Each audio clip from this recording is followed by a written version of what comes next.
എല്ലാവർക്കും നമ്മളുടെ പുതിയൊരു വീഡിയോയിലേക്ക് സ്വാഗതം. എല്ലാവരും സുഖമായിട്ടിരിക്കുന്നു വിശ്വസിക്കുന്നു. അതുപോലെ തന്നെ ഞങ്ങളും ഇവിടെ സുഖമായിട്ടിരിക്കുന്നു. അപ്പോൾ ഇന്ന് നമ്മൾ ഉണ്ടാക്കാൻ പോകുന്നത് അപ്പത്തിനും ഇടിയപ്പത്തിനും അതുപോലെ തന്നെ പുട്ടിനും ഒക്കെ കഴിക്കാൻ പറ്റിയ നല്ലൊരു മുട്ട റോസ്റ്റിൻ്റെ റെസിപ്പിയാണ്. അപ്പോൾ അതെങ്ങനെയാണ് ഉണ്ടാക്കുന്നതെന്ന് നോക്കിയിട്ട് വരാം.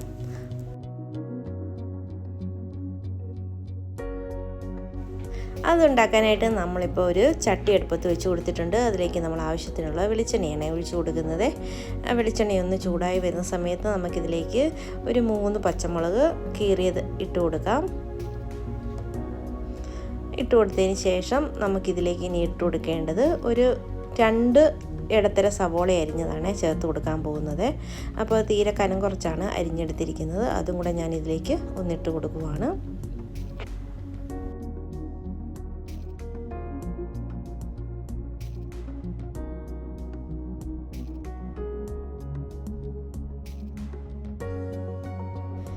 അതിനുശേഷം കുറച്ച് കറിവേപ്പില നമുക്കിതിലേക്ക് ഇട്ട് കൊടുക്കാം. ഇനി ഇത് നന്നായിട്ടൊന്ന് ഇളക്കി മിക്സ് ചെയ്ത് കൊടുക്കാം.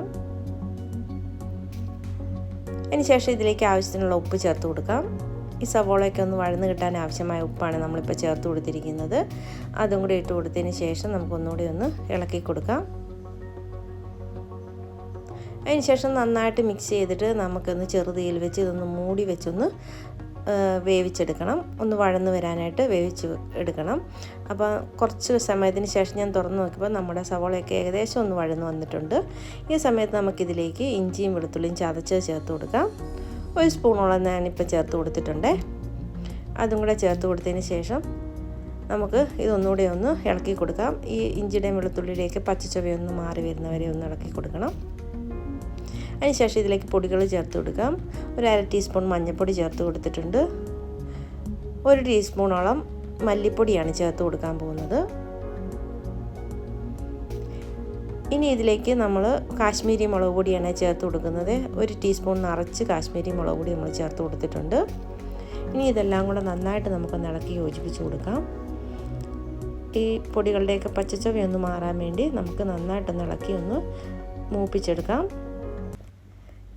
ഇനി ഈ സമയത്ത് നമുക്കിതിലേക്ക് ഒരു 1/2 ടീസ്പൂണോളം പെരിഞ്ജീരകത്തിൻ്റെ പൊടി ചേർത്ത് കൊടുക്കാം. അതും കൂടെ ചേർത്ത് കൊടുത്തിട്ട് അതും കൂടി ഒന്ന് നന്നായിട്ട് ഇളക്കി യോജിപ്പിച്ച് കൊടുക്കാം. പിന്നെ ഇനി ഇതിലേക്ക് നമുക്കൊരു ചെറിയ തക്കാളി അരിഞ്ഞ് ചേർത്ത് കൊടുക്കാം. വലിയ തക്കാളിയാണെങ്കിൽ പകുതി ചേർത്ത് കൊടുത്താൽ മതി. ഒരു ചെറിയ തക്കാളി ആയതുകൊണ്ട് ഒരെണ്ണം ഞാൻ ചേർത്ത് കൊടുത്തിട്ടുണ്ട്. അതും കൂടെ ചേർത്ത് നന്നായിട്ടൊന്ന് ഇളക്കി കൊടുക്കാം.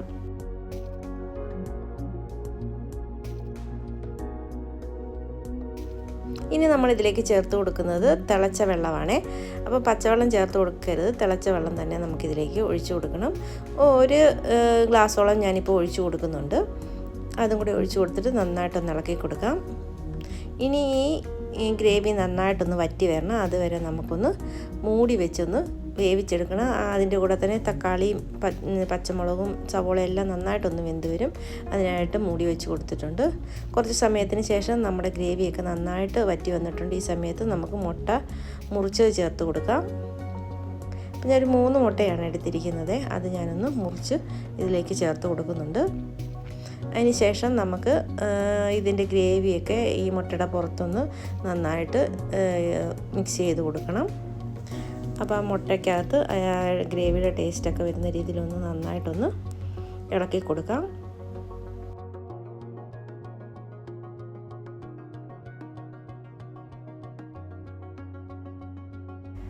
ഇപ്പോൾ ആ ഗ്രേവിയെല്ലാം നമ്മുടെ മുട്ടയുടെ പുറത്ത് നന്നായിട്ട് ഞാൻ മിക്സ് ചെയ്ത് കൊടുത്തിട്ടുണ്ട്.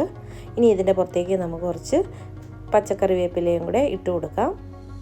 അതും കൂടെ ഇട്ട് കൊടുത്താൽ നമുക്ക് തീ ഓഫാക്കി കൊടുക്കാം. ഇപ്പോൾ നല്ല അടിപൊളി ടേസ്റ്റുള്ള മുട്ട റോസ്റ്റ് ഇവിടെ റെഡിയായി വന്നിട്ടുണ്ട്. എല്ലാവരും ഇതേ രീതിയിൽ ഇതൊന്ന് ട്രൈ ചെയ്ത് നോക്കണേ. നല്ല സൂപ്പർ ടേസ്റ്റുള്ള മുട്ട റോസ്റ്റാണ്. തീർച്ചയായിട്ടും ട്രൈ ചെയ്ത് നോക്കി. നിങ്ങൾക്ക് ഇഷ്ടപ്പെടുകയാണെങ്കിൽ എൻ്റെ ചാനലൊന്ന് സബ്സ്ക്രൈബ് ചെയ്യാനും ലൈക്ക് ചെയ്യാനും ഷെയർ ചെയ്യാനും കമൻറ്റ് ചെയ്യാനും മറക്കരുത്. അതുപോലെ തന്നെ സബ്സ്ക്രൈബ് ചെയ്യാതെ ആരെങ്കിലും കാണുന്നുണ്ടെങ്കിൽ പ്ലീസ് ഒന്ന് സബ്സ്ക്രൈബ് ചെയ്യണം കേട്ടോ. ഇതുപോലുള്ള ചെറിയ ചെറിയ കുക്കിംഗ് വീഡിയോസും ചെറിയ വ്ളോഗ്സും ഒക്കെ ആയിട്ട് വരുന്നവരെ എല്ലാവർക്കും താങ്ക് യു.